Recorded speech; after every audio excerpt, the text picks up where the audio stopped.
get a little bit more. I won't take more. I'll take just as much. We are here with Blue and Jay. Yeah. Good? All right. All right. They're trying some hot ass So this mustard. is, what is this, Dustin? Hella Waits mustard. It's homemade mustard. I've only heard stories. I've never had it. This is our friend Belvedere's. Oh, dude, God, the smell is killing me, man. All right. Are you ready? Yep.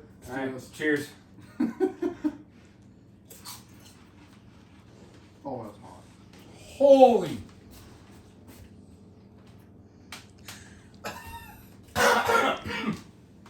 What the hell does he put in that? FYI, this is Jay and Blue's first night here at Whyde Family Farm. Oh, Holy shit.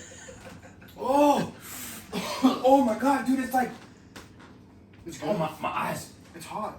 It's good.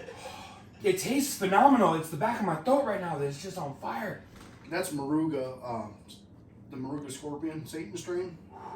I gave him those last year. I can taste that. It's like he went straight to hell and harvested some dirt and threw it in there. Well, it is called Hella Waits. I know. I know. Oh, I don't think I want that on my hot dog. no. That's why we tried it on the chip first.